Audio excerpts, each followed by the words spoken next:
नहीं ना, तो फिर जा अपने कमरे में जाकर देख। तेरे पलंग के नीचे तुझे तेरी माँ की हड्डियां मिलेंगी। प्रभात दौड़कर अपने कमरे में जाता है और अपने पलंग के नीचे देखता है। वहां पर सचमुच एक कंकाल पड़ा हुआ था और उसके शरीर पर जो कपड़े थे वो प्रभात की माँ के थे। क्या बात है, आज तो आप सुबह से ही बहुत बिजी हैं। ऐसा क्या लिख रहे हैं? बस एक फैमिली की कहानी लिख रहा था। जैसे हमारी फैमिली है ना, तुम, माँ और मैं, लेकिन थोड़े अलग तरीके से, क्योंकि ये कहानी हॉरर है और इसमें जो आदमी है ना, मैंने उसकी बीवी को मार दिया है। मतलब कहानी में ऐसा लिखा है। और जानती हो, उसके बाद जो बीवी है ना, वो एक बुरी आत्मा बन जाती है। क्या बेटा, इस तरह की डरावनी कहानियां क्यों लिखता है तू? जानता है ना, हम जो सोचते हैं, जो लिखते हैं, हमारा दिमाग पूरा दिन वैसा ही होता रहता है। माँ, परेशान होने वाली क्या बात है? राइटर हूँ मैं, मेरा तो काम है कहानियां लिखना। और वैसे भी ये सिर्फ एक कहानी है माँ, कोई सच नहीं है। उसके बाद कुछ दिन बीत जाते हैं। एक रात प्रभात को अपने ऑफिस से लौटने में देरी हो जाती है। रात के लगभग 12 बजे हुए थे। प्रभात जैसे ही अपने घर पहुंचता है, उसने देखा कि उसकी पत्नी दुर्गा डाइनिंग टेबल पर उसका इंतजार कर रही है। आ गए आप? कब से आपका इंतजार कर रही थी। देखिए ना, खाना भी ठंडा हो गया है। अरे दुर्गा, आज तुमने अपने इतने लंबे लंबे बालों को खोलकर क्यों रखा है? तुम तो हमेशा अपने बाल बांध कर रखती हो। वो क्या है ना प्रभात, जब इंसान अपनी जिंदगी से मुक्त हो जाता है ना, तो उसे दूसरे सारे बंधन खोल देने चाहिए। इसलिए मैंने अपने बालों के बंधन भी खोल दिए। ये तुम किस तरह की बातें कर रही हो? तुम ठीक तो हो? मैं बिल्कुल ठीक हूँ प्रभात। अच्छा चलो खाना खाओ। वो क्या है ना दुर्गा, मुझे भूख नहीं है। ऑफिस में कुछ खा लिया था। कोई बात नहीं, मैं तुम्हारे लिए एप्पल काट देती हूँ, एप्पल खा लो। नहीं दुर्गा, मुझे नहीं खाना है, मेरा मन नहीं है यार। तभी अचानक से दुर्गा अपने हाथ में एक बड़ा सा चाकू लेकर प्रभात पर हमला कर देती है। प्रभात अपने आप को बचाने की कोशिश करता है। आज मैं तुझे नहीं छोड़ूंगी, तुझे अपने साथ लेकर जाऊंगी अपनी दुनिया में। ये क्या बोल रही हो तुम? तुम्हारा दिमाग खराब हो गया है। आखिर तुम हो कौन? दुर्गा अपनी गर्दन टेढ़ी करते हुए बोलती है। मैं दुर्गा हूँ, तुम्हारी पत्नी। ध्यान से देखो मेरी आंखों में। प्रभात बुरी तरह से डर जाता है और घबराहट में वो चाकू अपनी पत्नी के पेट में मार देता है। उसकी पत्नी की वहीं के वहीं मौत हो जाती है और उसकी चीख की आवाज सुनकर उर्मिला दौड़ते हुए बाहर आती है। ये तूने क्या किया प्रभात? तुमने अपनी पत्नी का खून कर दिया। लेकिन तू तो उसे बहुत प्यार करता था बेटा। तूने बहू को क्यों मार डाला? माँ, ये आपकी बहू नहीं थी, इसके अंदर कोई बुरी आत्मा घुसाई थी। मैं नहीं जानता ये सब कैसे हो गया, लेकिन वो मुझ पर हमला कर रही थी, मुझे मारने की कोशिश कर रही थी। माँ, मैंने कुछ नहीं किया। ये तूने क्या कर दिया बेटा? दुर्गा ने मुझे कहा था कि वो तेरी कहानी को उस कैरेक्टर की तरह एक्टिंग करके तुझे डराने की कोशिश करेगी। अरे वो तो तेरे साथ मजाक कर रही थी। हे भगवान, ये क्या हो गया? इसका मतलब दुर्गा। लेकिन माँ, मैंने जो कहानी लिखी थी उसमें भी ऐसा ही हुआ था। उस औरत ने अपने पति के साथ मजाक किया और गलती से उसके पति ने उसके पेट में चाकू मार दिया। मेरी कहानी सच कैसे हो सकती है? माँ, मुझे बहुत डर लग रहा है। अब ये सोच, दुर्गा की लाश का क्या करें हम? अगर गलती से भी ये बात बाहर फैल गई ना, तो तुझे पूरी जिंदगी जेल की सलाखों के पीछे रहना पड़ेगा। एक काम करते हैं माँ, हम घर के पीछे वाले बगीचे में उसकी लाश को दबा देते हैं। अगर कोई पूछेगा तो कह देंगे कि उर्मिला अपने मायके गई और फिर एक दिन हम भी अचानक यहाँ से कहीं दूर चले जाएंगे। कोई नहीं आएगा हमें पूछने, कोई नहीं आएगा माँ, बाद में जो होगा हम देख लेंगे। प्रभात अपनी माँ उर्मिला की मदद से दुर्गा की लाश को अपने घर के बगीचे में गाड़ देता है। कुछ दिन तो ऐसे ही बीत जाते हैं, लेकिन एक दिन अचानक रसोई से आ रही कुछ आवाजें सुनकर प्रभात की नींद खुलती है। प्रभात ने देखा कि वहां पर एक लंबे बालों वाली औरत दूसरी तरफ चेहरा करके खड़ी हुई थी। कौन है? कौन है वहां पर? अरे कौन हो तुम? मैं दुर्गा हूँ प्रभात। क्या हुआ? मुझसे इस तरह के सवाल क्यों कर रहे हो तुम?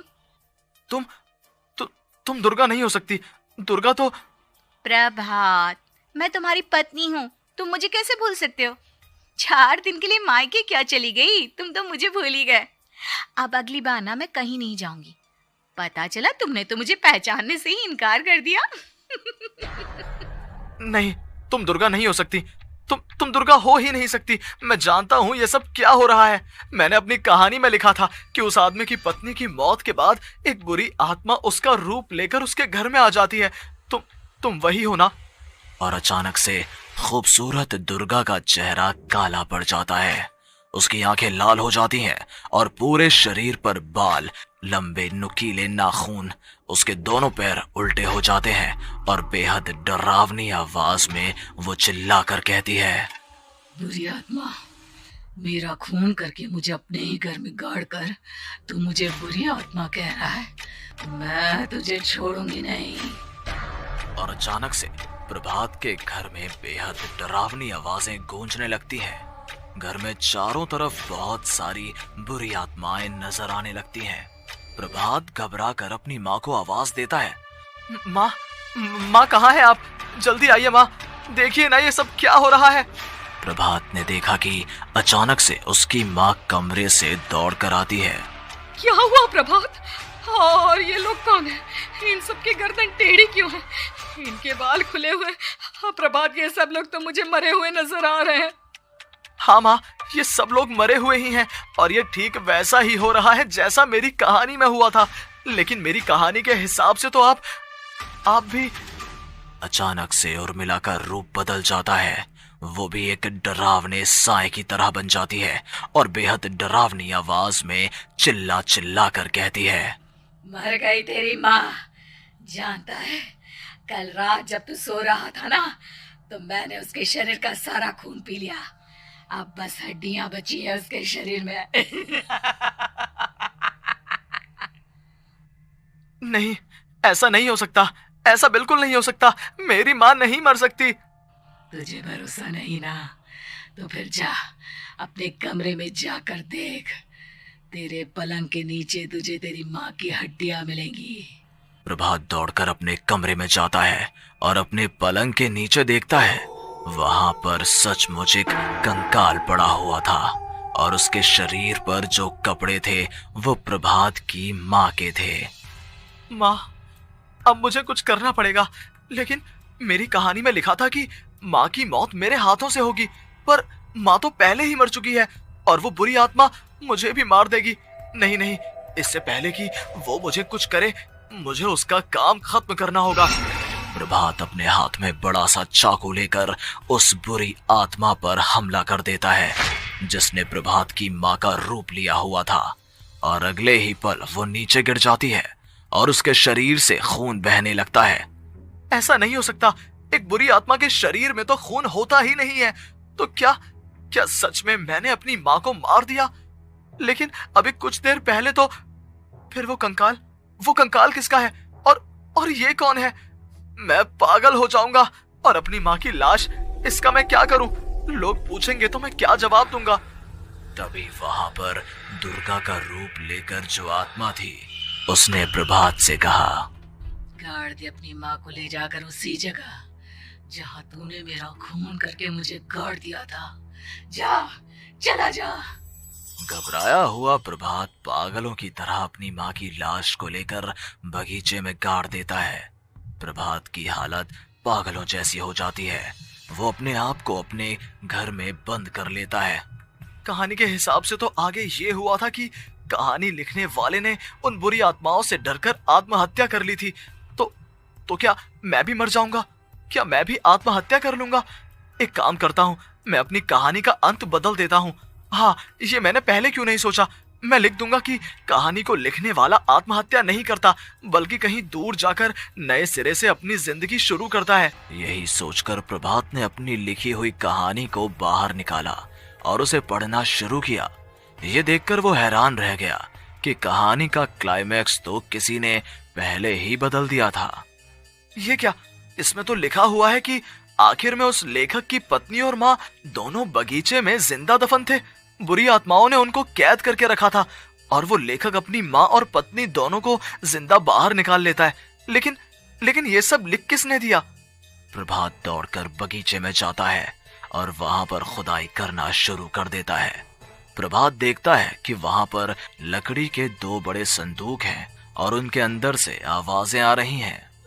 प्रभात, प्रभात बचा लो मुझे, अगर थोड़ी देर और हो गई तो वो मुझे छोड़ेगी नहीं।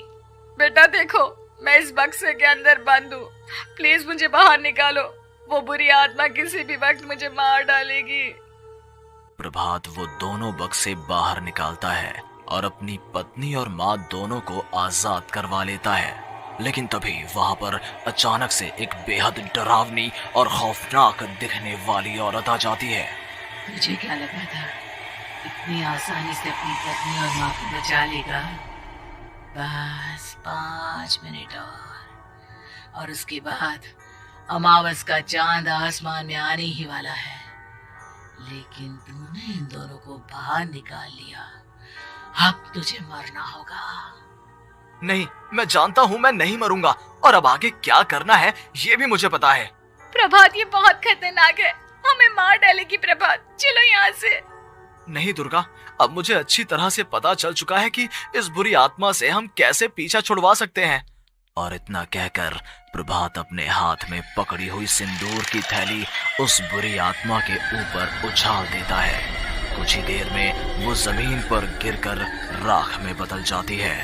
ये सब क्या हो रहा था बेटा? ये सब तुम्हारी लिखी हुई इस कहानी की वजह से हुआ है ना? नहीं माँ, पहले मुझे भी ऐसा ही लगा, लेकिन बाद में पता चला कि बरसों पहले हमारे इस बगीचे की जमीन के अंदर किसी को जिंदा गाड़ दिया गया था और बस उसी औरत की आत्मा हमें परेशान कर रही थी। उसी ने मेरे शब्दों में जान डालकर उस कहानी को जिंदा कर दिया था। मुझे माफ कर दो प्रभात, मैंने आपकी कहानी के साथ छेड़छाड़ की थी और उसे बदल दिया था। माफी मांगने की जरूरत नहीं है दुर्गा, तुम्हारे उस बदलाव की वजह से ही आज हम सब जिंदा हैं, क्योंकि आखिर में कहानी में वो हुआ जो तुमने लिखा था।